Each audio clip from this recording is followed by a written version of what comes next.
Bismillahirrahmanirrahim. Assalamualaikum warahmatullahi wabarakatuh. Alhamdulillah kita lanjutkan kembali rangkaian kuliah geologi yang disajikan secara daring. Semua materi yang disajikan dalam perkuliahan ini diserikan dari buku geologi untuk pertambangan umum yang telah kami tulis dan diterbitkan oleh Geraha Ilmu. Jadi selain mengikuti kuliah secara daring, diharapkan juga agar bisa membaca secara mandiri buku tersebut.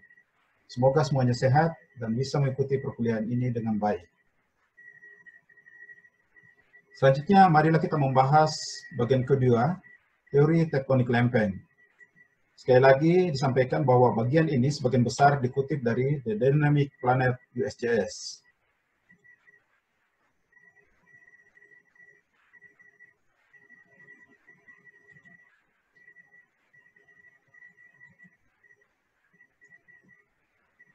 Bumi secara umum terdiri dari beberapa lapisan, yaitu bagian paling atas disebut kerak bumi atau crust, kemudian lapisan di bawahnya adalah mantel, dan yang paling bawah adalah inti bumi. Kerak bumi adalah lapisan terluar bumi yang terbagi menjadi dua bagian, yaitu kerak samudra dan kerak benua. Kerak samudra mempunyai ketebalan sekitar 5-10 km, sedangkan kerak benua mempunyai ketebalan sekitar 20-70 km. Penyusun kerak samudra yang utama adalah batuan basal atau batuan yang bersifat basah. Sedangkan batuan penyusun kerak benua yang utama adalah granit atau batuan yang bersifat asam. Sifat-sifat batuan ini akan dibahas lebih jauh pada bagian petrologi batuan beku. Kerak dan mantel bagian atas disebut juga litosfer atau bagian bumi yang tersusun oleh batuan. Sedangkan mantel bagian bawah disebut juga astenosfer yang tersusun oleh material yang bersifat mobile. Inti bumi juga terbagi atas dua lapisan, yaitu inti bumi bagian luar dan inti bumi bagian dalam. Susunan bagian dalam dari bumi dapat diidentifikasi dengan mempelajari sifat-sifat fisika bumi, khususnya kecepatan rembatan gelombang seismik. Batas antara kerak, mantel, dan inti bumi ditandai dengan perubahan kecepatan gelombang P secara drastis dan gelombang S yang tidak diteruskan. Dari hal tersebut dapat diketahui bahwa material yang menyusun bagian dalam bumi merupakan material yang berat jenis yang lebih besar daripada batuan yang menyusun kerak bumi.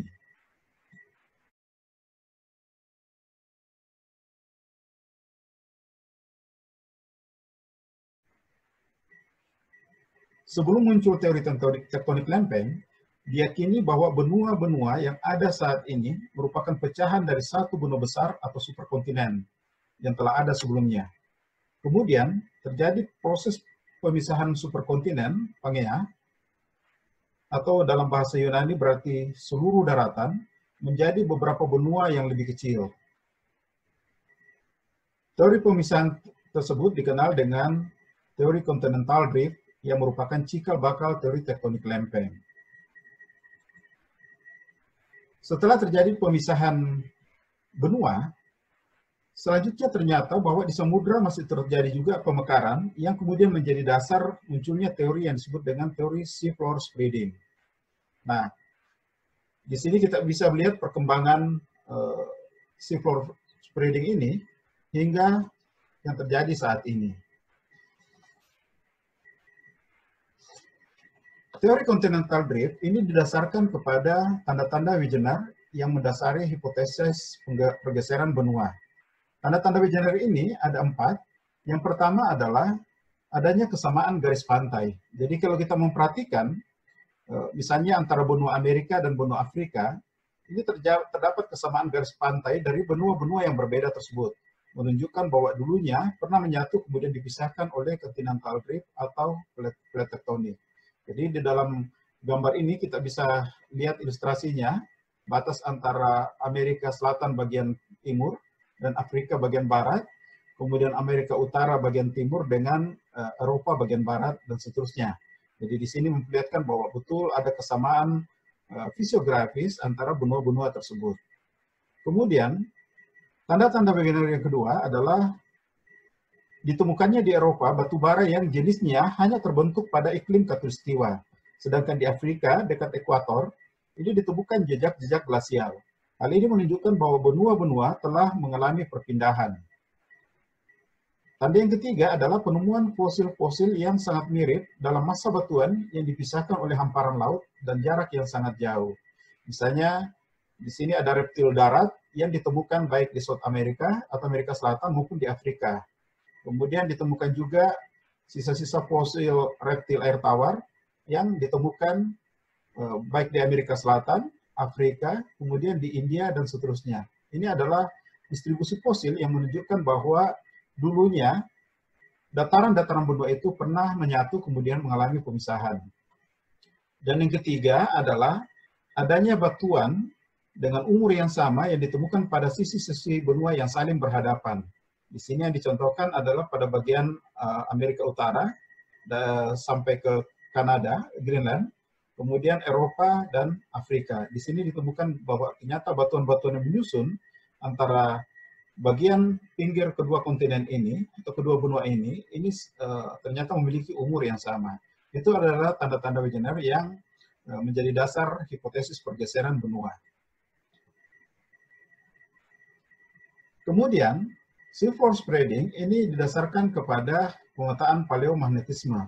Jadi seperti kita ketahui bahwa bumi ini bisa ditemukan garis-garis magnetik mulai dari ekuator sampai ke kutub, di mana terdapat dua jenis kutub, yaitu kutub utara geografik dan kutub magnetik.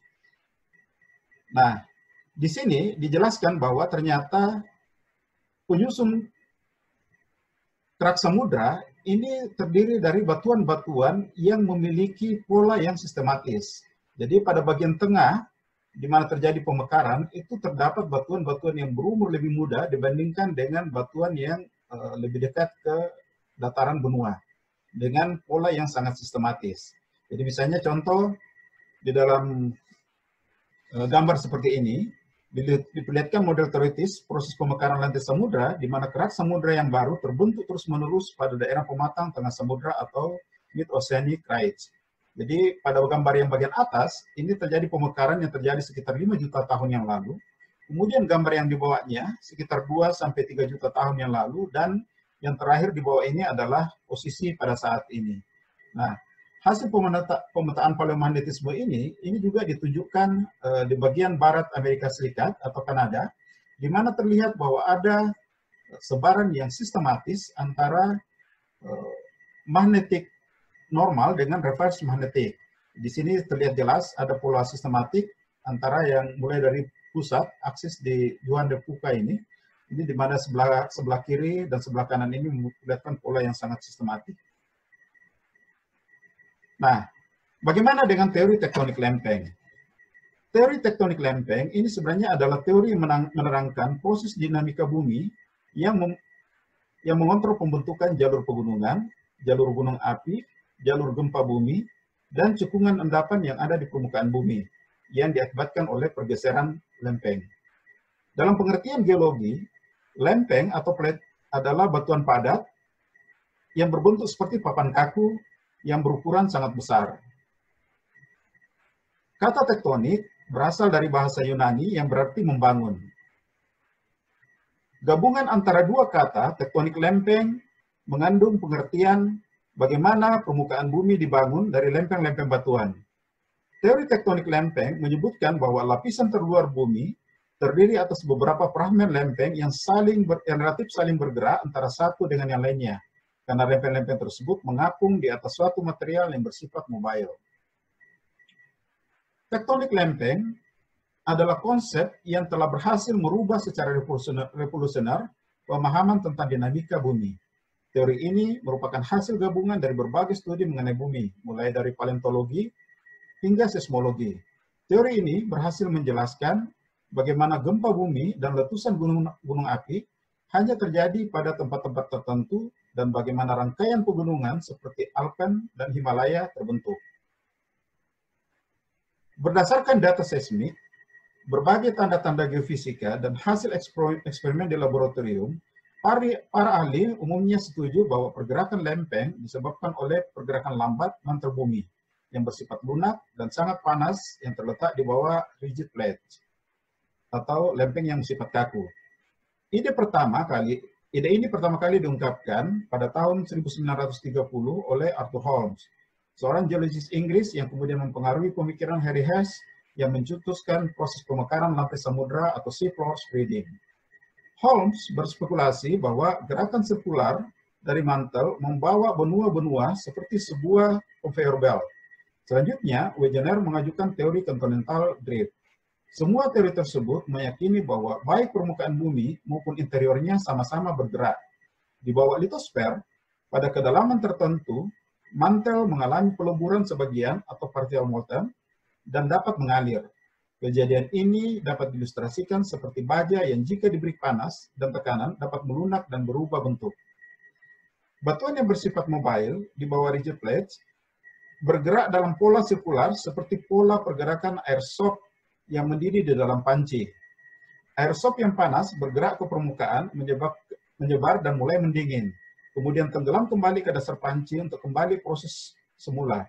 Siklus ini terus berulang dan dikenal dengan istilah arus konveksi atau convection current. Konveksi tidak mungkin terbentuk jika tidak ada sumber panas. Panas dalam bumi berasal dari dua sumber utama, dari peluruhan radioaktif dan gradien geothermal. Peluruhan radioaktif adalah proses spontan yang menjadi dasar jam isotopik atau isotopik clock untuk menentukan umur batuan, ditandai dengan hilangnya partikel dari nukleus suatu isotop untuk membentuk isotop suatu unsur baru. Peluruhan radioaktif yang terjadi pada unsur-unsur kimia seperti uranium, thorium, dan potasium melepaskan energi dalam bentuk panas yang bisa menyebabkan terjadinya peleburan batuan penyusun kerak bumi.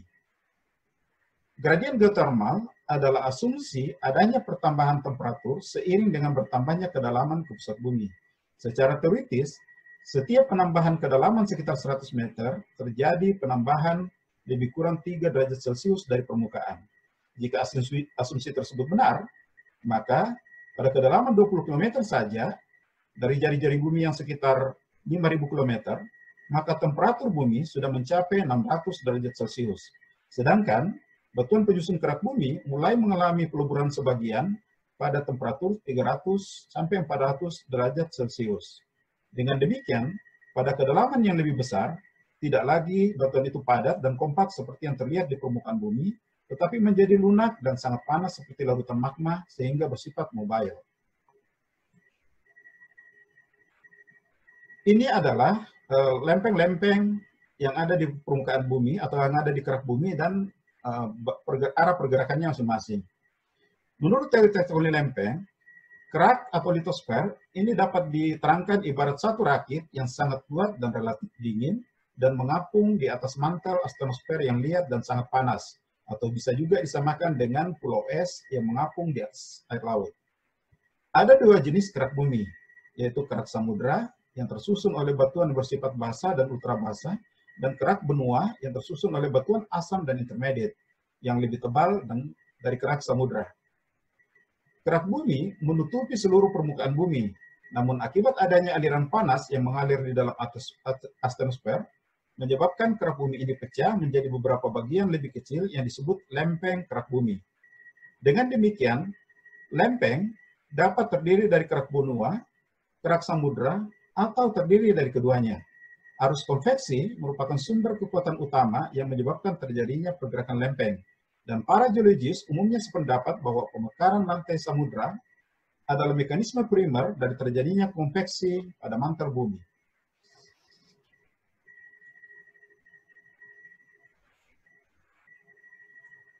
Ini adalah penampang yang menggambarkan tipe batas antar lempeng-lempeng utama. Jadi kalau kita perhatikan di dalam gambar ini ada 3 tipe pergerakan atau tipe batas-batas dan tipe pergerakan lempeng bumi yang ada di kerak bumi. Yang pertama adalah divergent boundaries atau batas-batas divergent. Batas lempeng yang ditandai dengan terbentuknya kerak bumi baru yang terbentuk akibat adanya gaya tarik saling menjauh antara dua lempeng. Pergerakan lempeng saling menjauh menyebabkan penipisan dan peregangan kerak bumi, dan akhirnya terjadi pengeluaran material baru dari mantel membentuk jalur magmatik gunung api. Contohnya pembentukan gunung api pematang tengah samudra di Laut Pasifik. Kemudian, Batas-batas dan tipe pergerakan lempeng bumi yang kedua adalah convergent boundaries, atau batas lempeng yang ditandai dengan hilangnya sebagian kerak bumi akibat adanya gaya saling mendekati antara dua lempeng, sehingga terjadi tumbukan dan batuan yang lebih berat cenderung menyusup ke bagian bawah lempeng yang lebih ringan. Pergerakan lempeng saling mendekati akan menyebabkan tumbukan di mana salah satu lempeng menunjam ke bawah yang lain. Daerah penunjaman tersebut membentuk suatu palung dalam yang biasanya merupakan jalur gempa bumi yang kuat. Di belakang jalur penunjaman tersebut, rangkaian kegiatan magmatik dan gunung api, serta berbagai cekungan pengendapan bisa terbentuk. Salah satu contohnya terjadi di Indonesia, pertemuan antara lempeng Indo-Australia dan lempeng Eurasia menghasilkan jalur penunjaman di selatan Pulau Jawa dan jalur pegunungan Sumatera, Jawa, Nusa Tenggara, dan berbagai cekungan seperti cekungan Sumatera Utara, Sumatera Tengah, Sumatera Selatan, dan cekungan Jawa Utara. Kemudian, batas yang ketiga adalah transform boundaries, atau batas lempeng yang ditandai adanya gerakan lempeng saling bersisian atau saling berpapasan, yang hampir tidak memperlihatkan terjadinya pembentukan kerak bumi baru atau menghilangnya kerak bumi. Pergerakan saling bersisian atau transform disediakan oleh adanya sesar mendatar yang dicontohkan seperti yang terjadi di sesar San Andreas di Amerika. Kalau kita melihat penampang ini, kita bisa mencoba menarik batas dari masing-masing lempeng. Misalnya ini adalah yang pertama. Nah, kita perhatikan, ini adalah bagian yang berwarna di aksi warna merah ini adalah bagian lempeng yang bergerak ke arah barat atau ke arah kiri, dan kemudian menunjam ke bawah kerak bumi yang ditabraknya. Kemudian ada lempeng yang ketiga, ini yang berwarna hijau, ini bergerak ke arah kanan, dan bertabrakan dengan lempeng yang ada di sebelah kanan seperti ini. Ini membentuk suatu jalur penunjaman yang kemudian diikuti dengan terbentuknya jalur pegunungan api pada kerak subkontinen. Nah, ini adalah sketsa mekanisme terjadinya konvergensi antara dua lempeng.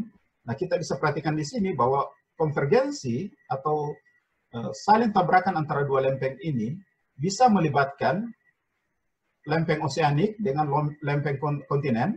Ini seperti contoh yang gambar yang sebelah kiri atas ini. Kemudian juga bisa melibatkan antara lempeng samudra dengan lempeng samudra lainnya. Ini terjadi di gambar yang sebelah kanan, bagian atas. Kemudian bisa juga terjadi pada benua, di mana ini saling bertabrakan di benua. Contoh yang ada di gambar di bawah ini. Kemudian ilustrasi berikut ini adalah ilustrasi sebaran pematang tengah samudra atau mid-oceanic ridge dalam warna merah yang memisahkan kontinen. Jadi ini sepanjang jalur ini adalah jalur pemekaran, sea floor spreading, yang ditandai dengan adanya pematang tengah samudra. Ini terus berkembang sepanjang tahun dan terus melebar seperti yang kita bisa identifikasi saat ini. Nah, pada gambar ini yang di sebelah kiri adalah sesar San Andreas yang terbentuk sepanjang Carrizo Plain di sebelah timur kota San Luis Obispo. Kemudian di sebelah kanan ini adalah zona retakan atau fracture zone yang ada di Blanco, Mendocino, Muray, dan Molokai.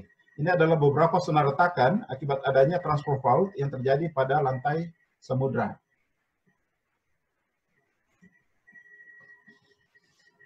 Selanjutnya ini adalah sebaran kegiatan tektonik yang bisa kita lihat yang ada di permukaan bumi. Jadi pergerakan lempeng kerak bumi yang saling bertumbukan akan membentuk zona subduksi yang menimbulkan gaya yang bekerja baik horizontal maupun vertikal, yang akan membentuk pegunungan lipatan, jalur gunung api, persesaran batuan, dan jalur gempa bumi, serta terbentuknya wilayah tektonik baru. Selain itu, terbentuk juga berbagai jenis cekungan pengendapan batuan sedimen seperti palung, cekungan busur muka, dan cekungan antar gunung, dan cekungan busur belakang. Pada jalur gunung api atau jalur magmatik, biasanya akan terbentuk zona mineralisasi emas, perak, dan tembaga. Sedangkan pada jalur penunjaman akan ditemukan mineral kromit, di mana setiap wilayah tektonik memiliki ciri atau indikasi tertentu, baik batuan, mineralisasi, struktur, maupun kegempaan. Pada gambar ini terlihat bahwa gempa bumi umumnya terkonsentrasi pada zona-zona tertentu yang ditandai dengan titik-titik dan arsinan berwarna merah.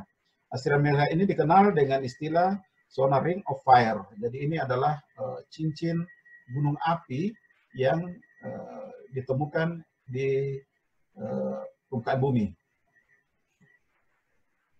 Kemudian pada gambar ini adalah ilustrasi terbentuknya hotspot, terbentuknya kepulauan Hawaii, di mana pada gambar sebelah kiri ini adalah pergerakan lempeng Pasifik di Kepulauan Hawaii membentuk hotspot, menggambarkan pembentukan Hawaiian Rights Emperor Simon Chain. Kemudian di sebelah kanan ini adalah diagram yang dibuat oleh Tuso Wilson pada tahun 1963, menunjukkan proses pembentukan Kepulauan Hawaii. Jadi terbentuknya jajaran-jajaran pulau dari gunung api yang aktif dan kemudian gunung api yang sudah tidak aktif lagi, ini yang dikenal dengan istilah hotspot. Bagaimana dengan tektonik Indonesia? Tektonik Indonesia sangat dipengaruhi oleh pergerakan 3 lempeng, yaitu lempeng Eurasia dari arah utara, lempeng Indo-Australia dari arah selatan, dan lempeng Pasifik dari arah timur ke arah barat. Nah, pergerakan 3 lempeng ini menghasilkan jalur-jalur tektonik dalam bentuk zona subduksi yang mengelilingi Indonesia, mulai dari bagian barat Sumatera, berputar ke arah barat daya, hingga ke selatan Jawa, ini terus melingkar sampai di Papua, bergerak ke utara, sampai ke daerah Filipina. Nah, jalur-jalur subduksi ini, atau jalur-jalur tektonik ini, inilah yang menyebabkan terbentuknya jalur gempa di sebagian besar Indonesia. Jalur-jalur gempa ini tentu saja bisa menghasilkan gempa bumi setiap saat, dan itu selalu dicatat oleh BMKG, di mana gempa bumi ini mulai dari yang berskala kecil sampai berskala besar, ini tentu saja bisa di samping gempanya sendiri, itu juga bisa menghasilkan bencana geologi yang lain. Misalnya contoh yang pernah terjadi di Aceh, tsunami Aceh, kemudian yang belum terlalu lama terjadinya juga tsunami dan likuifaksi yang ada di Palu.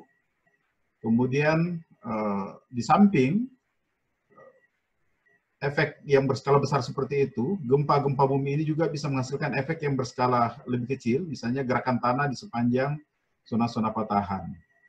Nah, di samping gempa, ternyata jalur tektonik ini juga menyebabkan terbentuknya jalur pegunungan gunung api di sepanjang Sumatera, Jawa, Bali, dan seterusnya. Ini kemudian di daerah lengan Sulawesi bagian utara, ini ke arah Filipina. Ini juga merupakan jalur gunung api. Kalau kita lihat jalur gunung api ini, kurang lebih seperti ini. Ini adalah jalur gunung api mulai dari Sumatera, Jawa, Bali, Nusa Tenggara, dan seterusnya. Kemudian di sini di bagian Sulawesi bagian utara, terus ke Filipina, dan seterusnya. Ini yang daerah ini yang kita sebut atau kita kenal sebagai Ring of Fire. Nah, sekarang kita coba buat penampang AB dari arah barat daya Sumatera ini hingga ke Sumatera. Kurang lebih penampang ini animasinya seperti ini. Jadi ini adalah jalur penunjaman di mana lempeng Indo-Australia bergerak menabrak lempeng Eurasia, sehingga lempeng Indo-Australia ini kemudian menunjam ke bawah dari Eurasia, dan ini yang membentuk Sumatera, Jawa, dan seterusnya. Kita perhatikan di sini, ini adalah jalur penunjamannya atau jalur subduksinya, tetapi kemudian gunung apinya ini terbentuk di belakang zona penunjaman ini. Jadi sama dengan ini adalah jalur tektoniknya, jalur subduksinya, tapi kemudian gunung api terletak di bagian belakang ini. Sepanjang jalur ini yang kita kenal sebagai busur pegunungan. Di bagian depannya ini kita sebut sebagai, yang bagian ini disebut sebagai busur depan atau core arc, kemudian ini jalur gunung apinya ini sebagai arc atau busurnya, kemudian yang bagian belakang ini, yang ada di bagian sini, yang B ini adalah jalur back arc.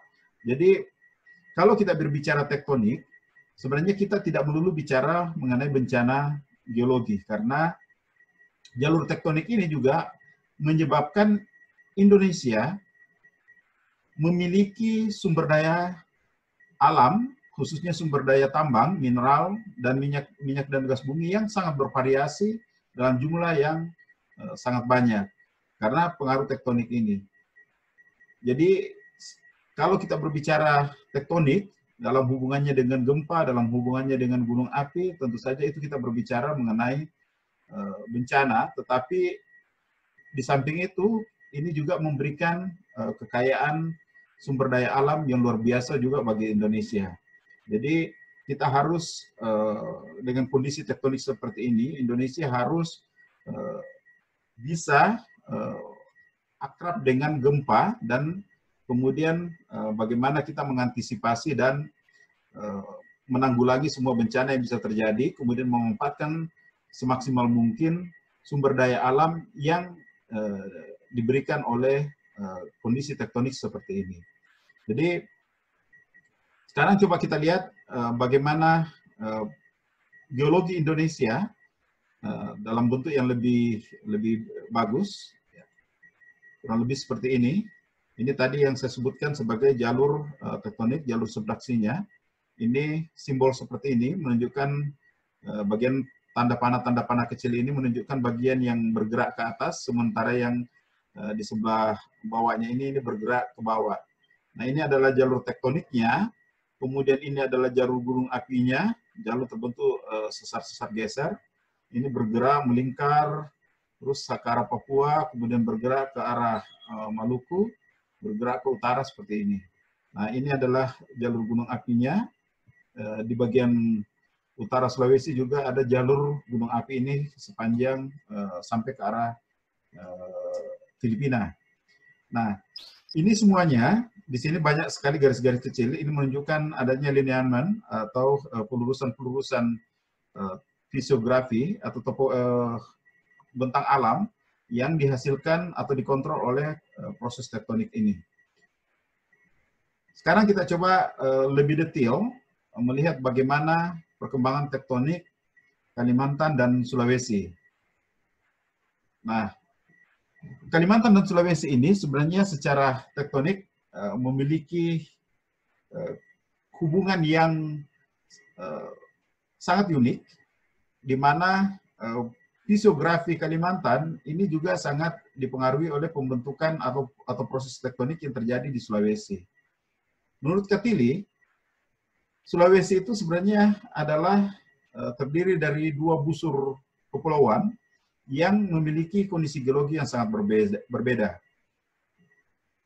Lengan bagian barat dari Pulau Sulawesi itu terdiri dari batuan yang bersifat asam hingga intermediate, sedangkan lengan bagian timur itu terdiri dari batuan mafic sampai ultramafic atau basa sampai ultrabasa.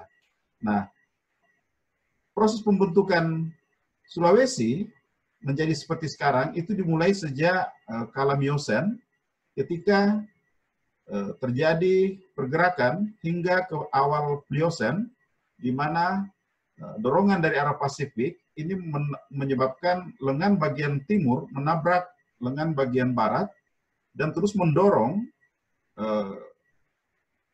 kedua busur kepulauan ini hingga kemudian pada Pliocene akhir ini dua busur ini menabrak Kalimantan.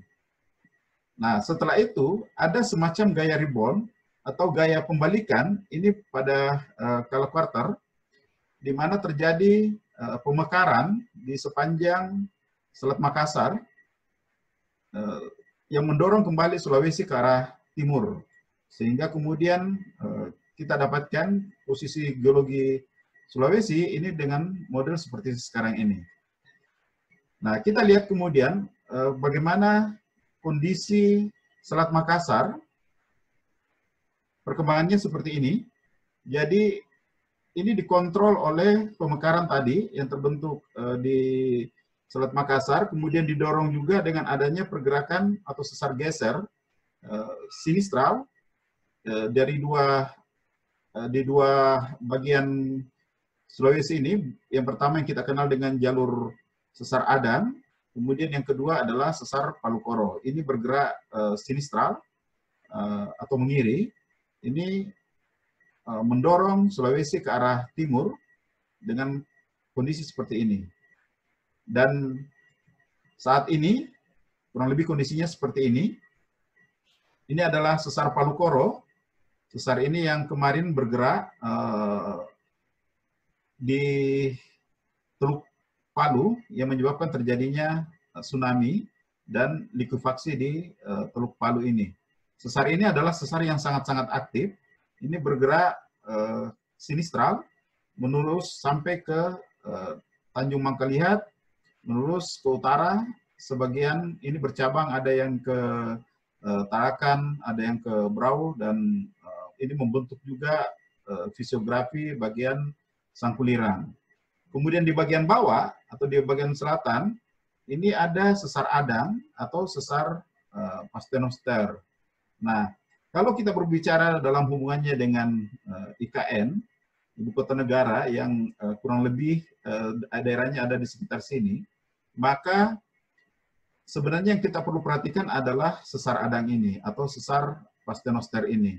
Kenapa? Karena sesar ini, meskipun secara umum Kalimantan dianggap sebagai daerah yang stabil, atau dalam istilah geologi itu disebut sebagai keraton yang stabil, tetapi keberadaan dua sesar ini, baik sesar Palu Koro maupun sesar Adang ini atau Pastenoster ini perlu diperhatikan, khususnya yang sesar Adang ini terkait dengan perencanaan IKN nantinya. Kenapa? Karena sewaktu-waktu sesar ini bisa bergerak, meskipun saat ini keaktifannya itu tidak terlalu tinggi, tapi ini kita perlu melakukan antisipasi, terlebih karena sesar ini langsung memotong area yang dipersiapkan untuk menjadi ibu kota negara. Nah, ini adalah kesimpulan dari kuliah kita pada hari ini. Ini adalah teori plate tektonik yang digambarkan dalam satu skema yang sangat-sangat cantik. Ini di mana pematang tengah samudra atau mid ocean right mengalami pemekaran yang digerakkan oleh arus konveksi di bagian mantel bumi. Jadi ini maksudnya ini adalah superior spreading. Ini saling bergerak, divergensi, ini saling menjauh. Kemudian di sini ada pemekaran. Di daerah pemekaran ini adalah jalur terobosan magma dari dalam mantel bumi. Ini keluar membentuk kerak yang baru. Dan ini terus bergerak baik ke kiri maupun ke kanan.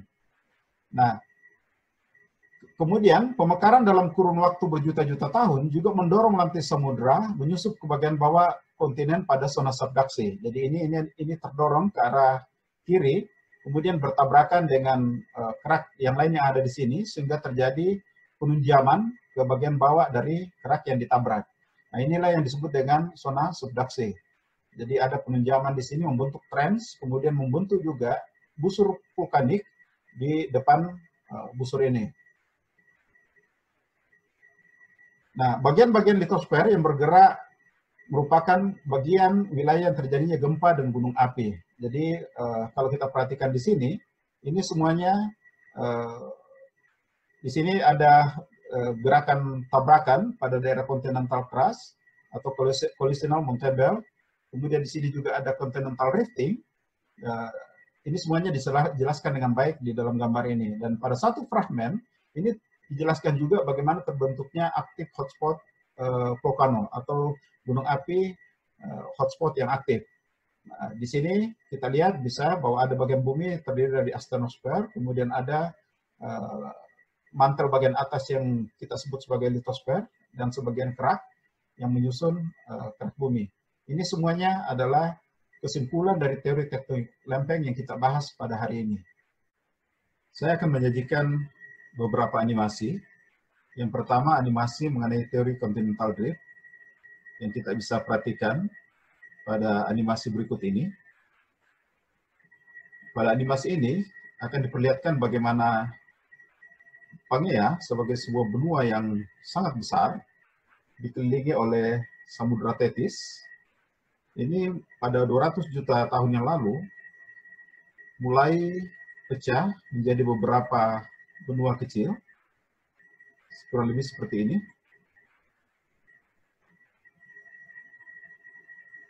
Ya, itu adalah pergerakan dari awal sampai terakhir. Coba kita lihat secara pelan-pelan dari awal. Ini adalah Pangea 200 juta tahun yang lalu. Kemudian mengalami drifting, mulai drifting. Ini adalah kondisi pada 150 juta tahun yang lalu. Pangea sudah pecah menjadi dua benua besar, yaitu Laurasia dan Gondwanaland. Kemudian berlanjut terus hingga 100 juta tahun yang lalu sudah mulai terpisah Amerika Utara, Amerika Selatan, kemudian Afrika, Eropa, Asia, India. Nah, yang kita perhatikan di sini coba lebih spesifik kita lihat India. Ini akan bergerak dari selatan kemudian menabrak Asia. Ini pergerakannya terus. Ini 50 juta tahun yang lalu. Dan ini masih bergerak. Dan ini adalah kondisi pada saat ini, di mana semua benua ini sudah menempati posisi yang ada sekarang ini. Jika kejadian ini terus berlanjut, ini akan memperlihatkan bahwa Australia, Asia ini cenderung bergerak terus ke utara, seperti ini. Kemudian Amerika Selatan bergerak ke arah barat. Hingga 50 juta tahun yang akan datang, kurang lebih posisinya mungkin seperti ini. Jadi itu adalah animasi tentang teori continental drift. Kita kembali ke peta statiknya. Nah, jika kita menghilangkan benua-benua yang ada di peta ini. Nah, ini adalah batas-batas atau lempeng-lempeng yang menyusun kerak bumi dengan arah-arah pergerakannya masing-masing. Ini tanda panah ini mewakili arah pergerakan umum dari setiap lempeng. Kemudian coba kita lihat profil. Jika kita mencoba memotong, membuat penampang bumi, seperti ini. Nah, teori continental drift ini menjelaskan bagaimana proses pemisahan benua itu kemudian diikuti oleh seafloor spreading seperti pada gambar berikut ini. Jadi di dalam gambar ini adalah pematang tengah samudra yang mengalami pemekaran lantai samudra ke arah kanan dan ke arah kiri, sehingga terjadi penipisan dan kemudian mantel atau magma yang berasal dari mantel ini bergerak ke atas dan membentuk kerak yang baru. Ini terus bergerak sampai kemudian terjadi daerah peninjauan seperti ini. Ini sebenarnya adalah sudah melanjutkan teori dari teori continental drift ini, kemudian membentuk seafloor spreading dan kemudian akhirnya disimpulkan dalam suatu teori yang disebut dengan teori tektonik lempeng. Selanjutnya ini adalah animasi yang kedua mengenai seafloor spreading dan batas-batas lempeng. Kalau kita perhatikan, di sini terjadi pemekaran lantai samudra yang membentuk mid-ocean ridge atau pematang tengah samudra, dan kemudian di pematang tengah samudra ini, karena arah pergerakan yang kecepatannya tidak sama, ini menyebabkan juga terbentuknya transport fault. Kurang lebih animasinya, kalau kita lihat seperti ini, ya, ini, jadi kita coba agak perlambat sedikit. Nah, di sini di sepanjang jalur seafloor spreading ini terbentuk gunung api bawah laut yang secara aktif melakukan aktivitas dan ini melakukan pergerakan. Kemudian pada bagian sebelah tengah ini, sebelah agak ke kanan, ini terjadi penunjaman membentuk zona subduksi yang menghasilkan oceanic trench. Oceanic trench ini adalah palung yang cukup dalam, kemudian di depannya ada endapan sedimen.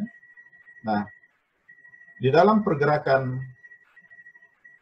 kerak samudra ini menabrak ke kerak benua, ini kemudian menyebabkan kerak samudra ini menunjam ke bawah sehingga terjadi pergesekan, dan pergesekan ini menghasilkan panas dan menyebabkan terbentuknya dapur-dapur magma yang bergerak ke atas karena tekanan dan kemudian berkumpul menjadi satu dalam satu dapur magma yang lebih besar lagi dan membentuk gunung api. Gunung api ini terbentuk di sepanjang jalur subduksi ini sehingga disebut sebagai jalur busur pegunungan gunung api.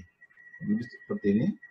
Dan informasi lain yang bisa kita lihat dari gambar ini, terlihat bahwa di sini ada tulisan MOHO. MOHO ini sebenarnya adalah Mohorovičić discontinuity, adalah suatu bidang discontinuity yang memisahkan antara kerak dengan mantel bagian atas. Kalau kerak ini terdiri dari batuan, kemudian mantel bagian atas ini juga terdiri dari batuan, makanya itu disebut sebagai lapisan litosfer. Kemudian di bawah litosfer ini ada bagian mantel, bagian bawah yang disebut sebagai asthenosfer karena merupakan terdiri dari material bersifat mobile. Ini kita lanjutkan terus sampai seperti ini. Dan jika kita menghilangkan label, kurang lebih gambarannya seperti ini. Ya, demikian animasi mengenai sea floor spreading.